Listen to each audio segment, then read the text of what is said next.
Welcome to Savvy Business, Life Unscripted, with your host, Christina Rivera, where our guests share their wisdom and valuable business tips, empowering our audience to expand their personal potential.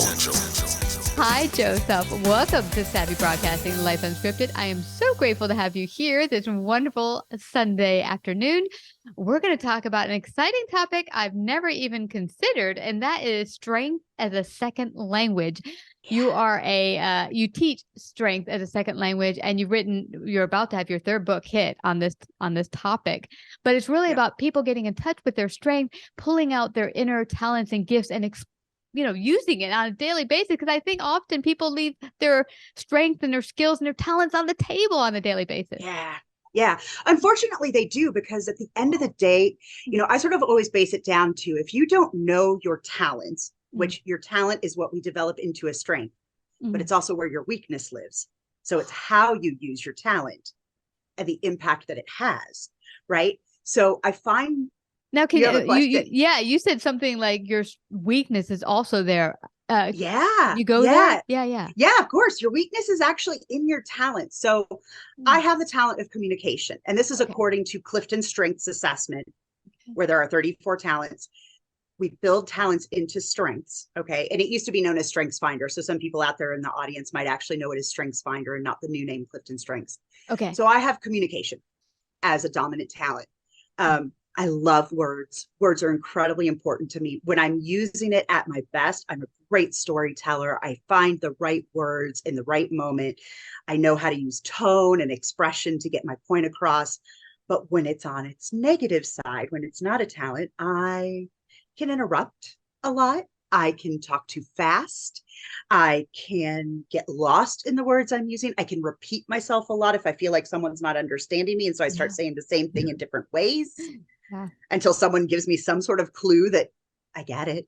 I understand you. And then I'm like, oh, okay, I'll stop now. And if I look at when I was a kid, I was the kid who was always permanently next to the teacher's desk because, Joe, could you please stop bothering everyone? Stop talking to everyone. If she could only stop talking.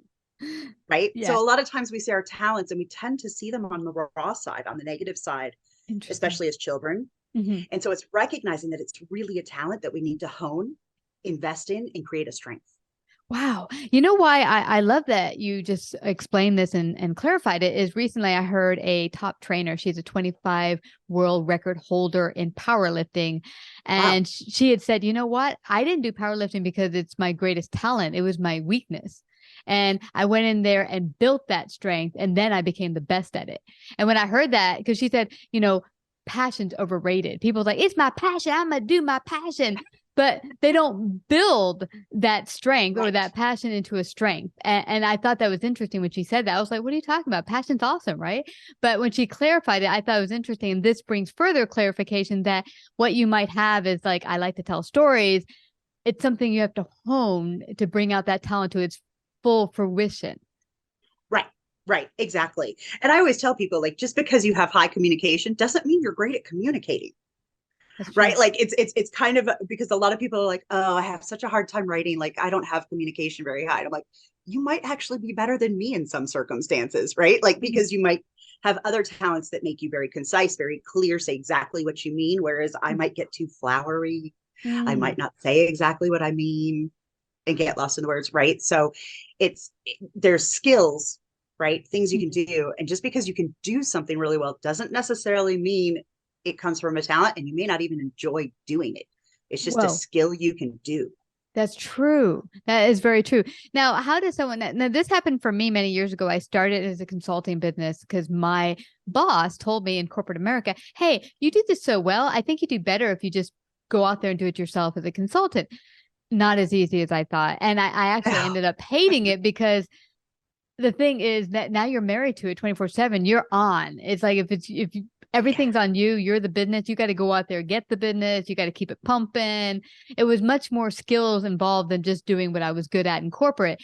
And I didn't have all those other skills. And so it made me not enjoy it. And through that process, I found podcasting. And my mentor said to me, it looks like you hit on something that you're talented at or you're good at. And I started to ask friends, write down what you find is my strengths. Because I've never done that. And so everyone came back that you are a great storyteller and we love talking to you. And I'm like, well, that doesn't help me. I can't do a job at that. What am I going to do with that? But Right. it's interesting. And it's hard, but you can find something. I mean, how I got my start within, well, not fully within strengths. Like I've worked with strengths in some form or fashion, mostly informally for 20 years now. I discovered my strengths in 2003, but I became a certified Gallup coach in 2015 and actually became one of the first Spanish certified Gallup coaches because I was in the first group that they did in the Spanish language. So I actually do this bilingually as well. And so, because language has always been important to me, right? Yeah.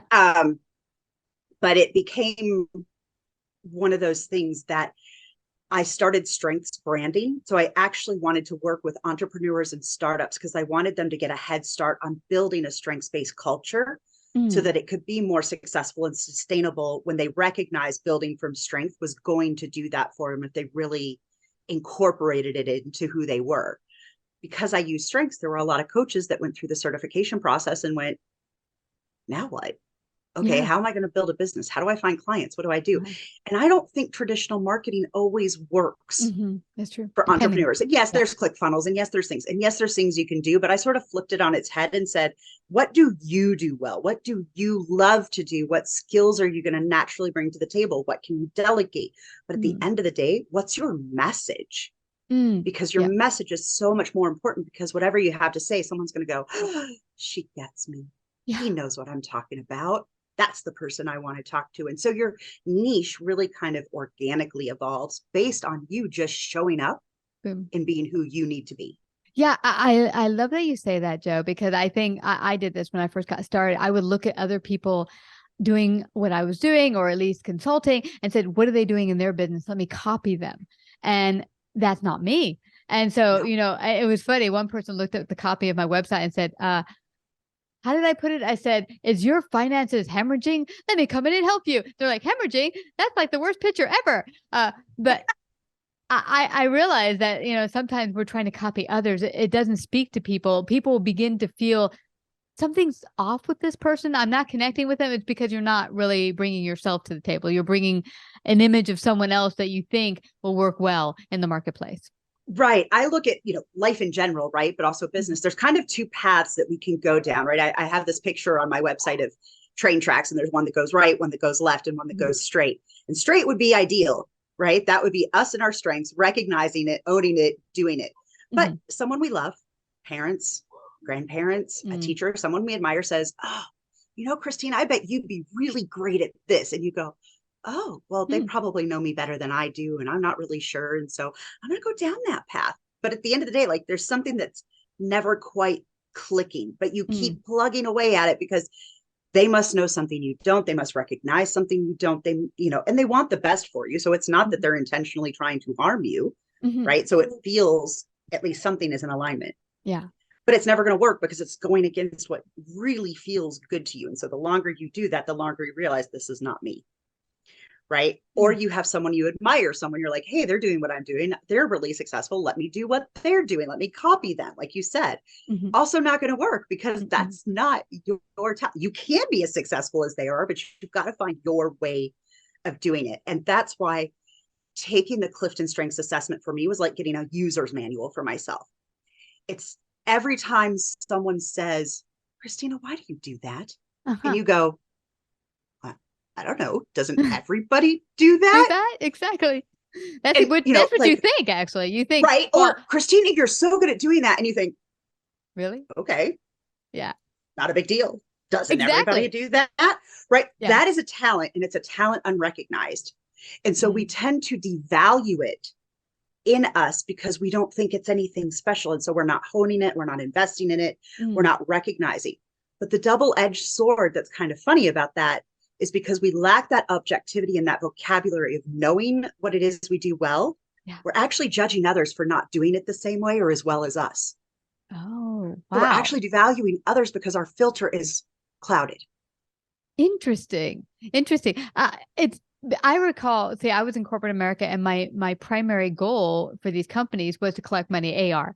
And I was always told that you're like the best collector ever. It's because I like people. So I would call I would contact the clients and be like, okay, tell me what's going on. Why are you having trouble with the bills? And they tell me their story, kind of not unlike what I'm doing in the podcast.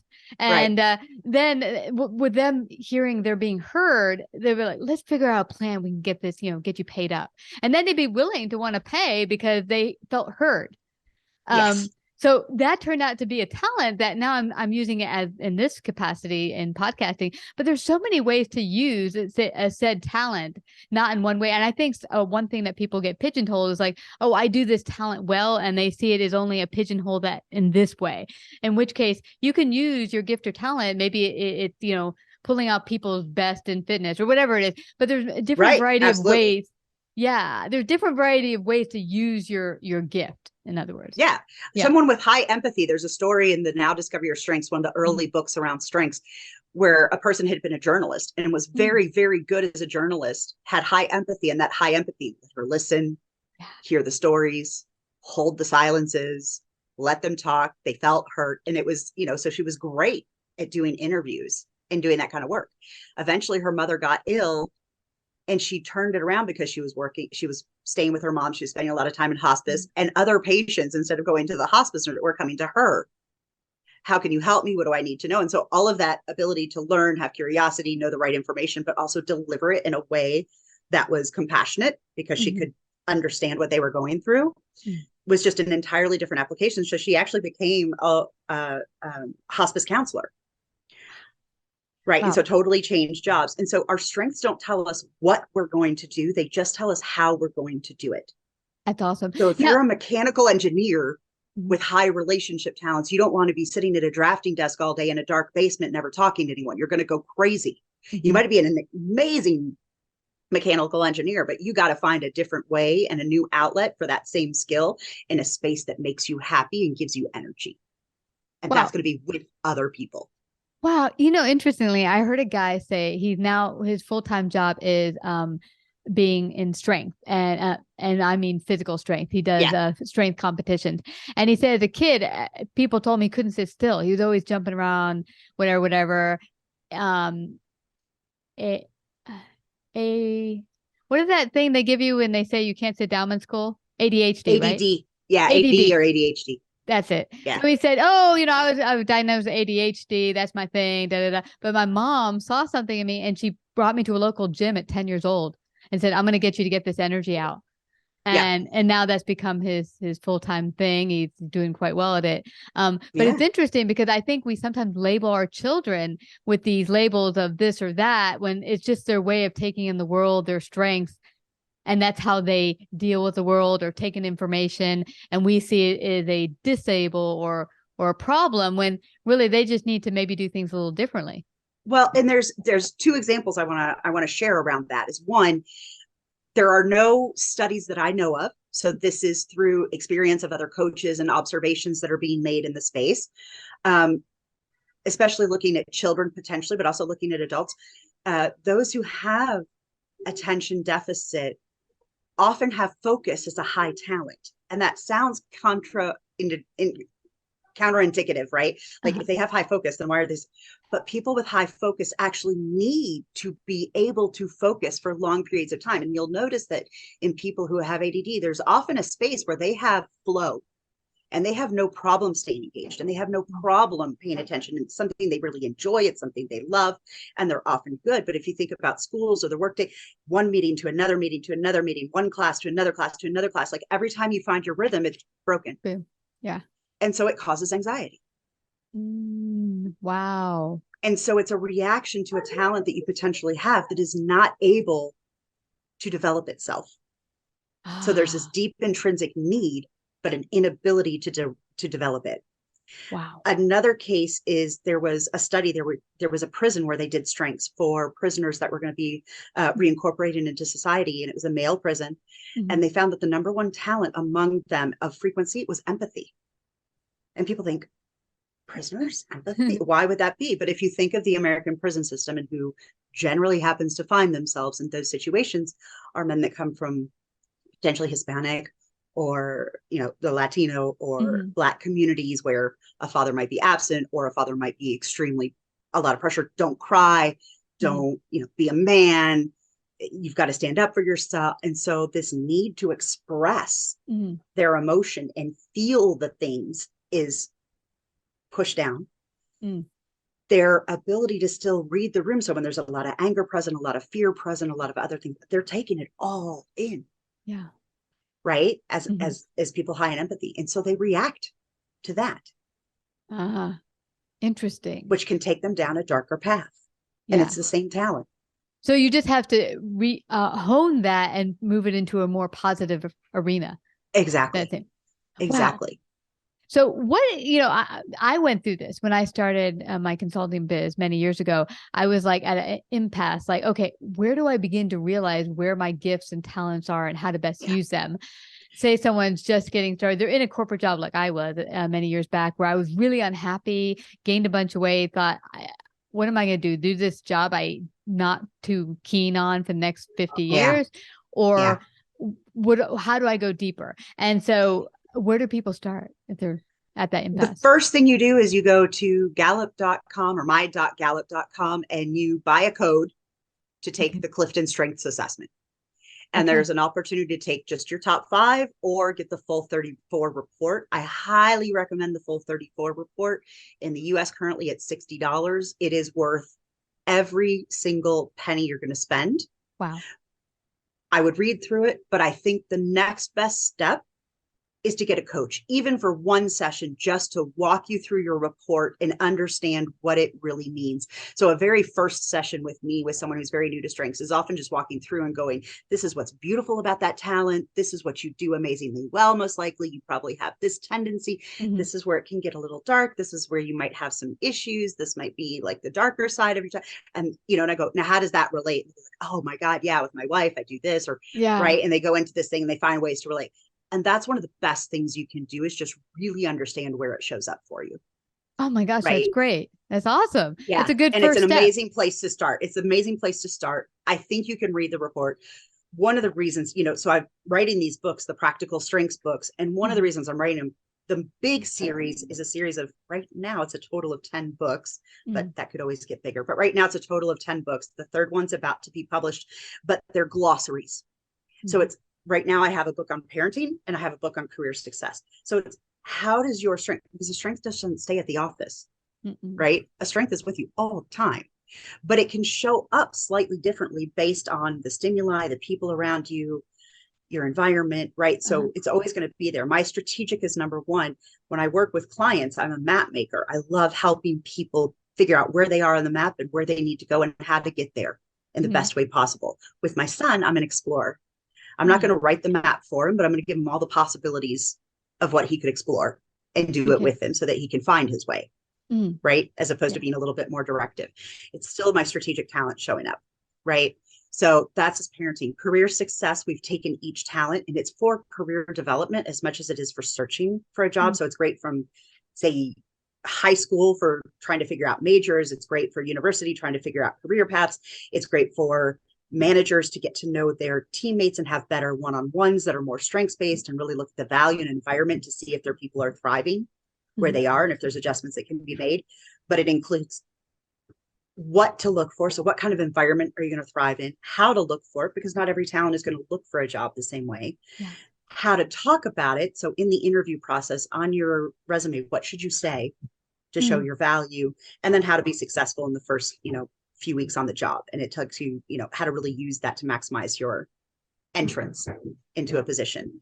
And it's incredibly helpful, right? And so these are glossaries so that even if you're new, they're very practical and applicable solutions. So if you can't find a coach right away and happen to have a book around that space, I would go to the book and say, hey, will this help you with this? And get started there. What's the third book going to be on? The third book is communication style. So how we communicate. And that's where, my program for branding and understanding yourself is called The Language of You. I have a new course called Strengths as a Second Language, which is literally going through all 34 talents and just teaching them like a vocabulary test so that people can have a basic understanding. I would love to see this in high schools and universities that are using strengths for career development.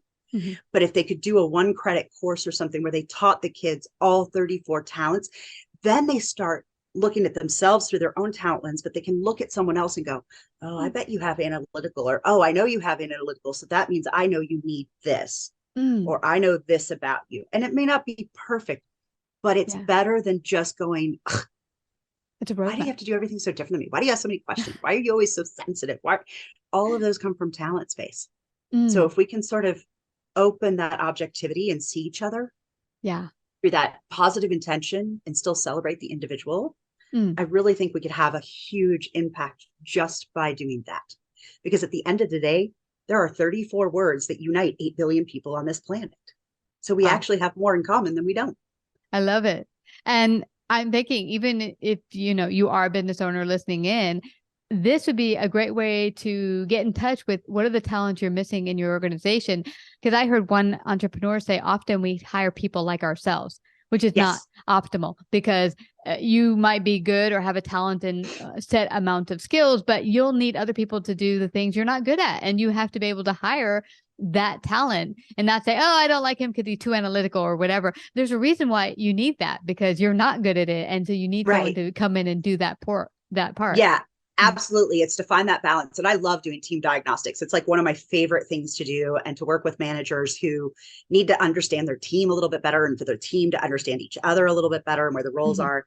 And from the organizations I've worked with, it's really funny because their collective talents as a team is often why they're so successful. But it's also what's holding them back in certain areas. It's the same exact talents.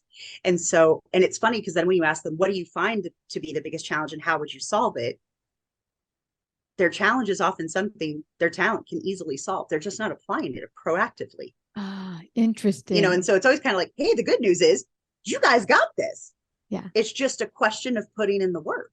And it's not going to be hard, right? It's actually going to come from a place that should be naturally fairly easy for you. It's just that perspective change. Right. Yeah.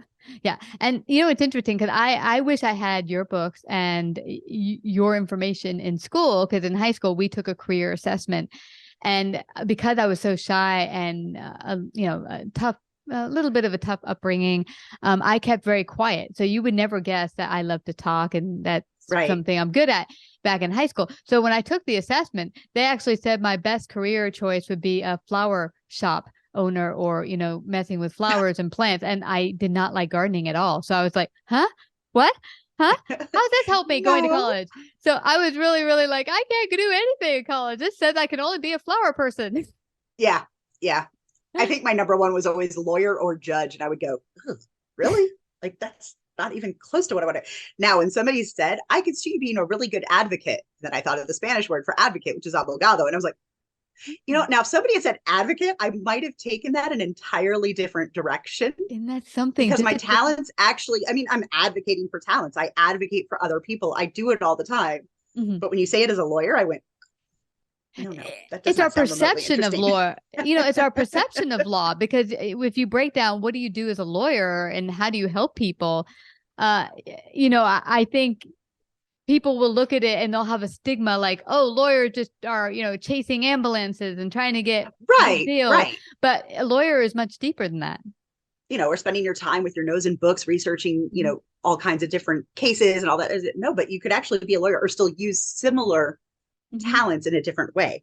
Exactly. Right? Advocating for a nonprofit, advocating for something you're passionate about, doing something like that. And so had somebody maybe gone down that path and I had known my talents, it might have made a lot more sense. I'm very happy where I am at the moment. I don't have any regrets. Yeah. But, but I could have taken a different path. Yeah. Yeah. I get you, Joe. And I think with them saying flower arranger, whatever, it's creative. I don't need to go to college for that. And it's creative. It's creative. But see, I'm a creative person. So they did hit on part of my talents, but in a way I would never think flowers, really? Huh? But it's sometimes taking whatever you get. If someone like my family, my mom said I'd be a great hair stylist because I like to mess with my own hair. I'm like, hell no, I don't want to smell that all day long. But it's funny how people get their thing, but you can get clues sometimes when you hear family members say certain things, and it's because they're catching on certain qualities of your talent. Absolutely. And then going broader with it. Well, this has been awesome. I don't want anyone to leave without finding out how they can find out more about you, get a copy of your books. How can they do that? So the books are available on Amazon. They're available both in print and on Kindle. So those are two options, and they're only available on Amazon.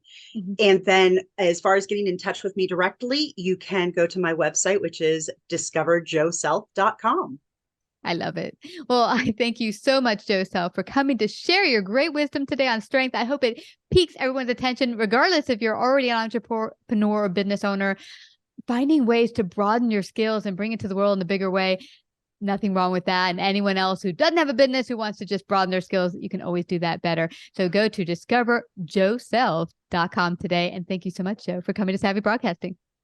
Thank you for having me, Christina. It's been a pleasure. You betcha. Like, subscribe, and share this episode. To listen to more savvy episodes and savvy biz tips, go to www.lifeunscriptedradio.com. To find out about our paid sponsorship opportunities or how to become a guest, email Christina at lifeunscriptedradio.com.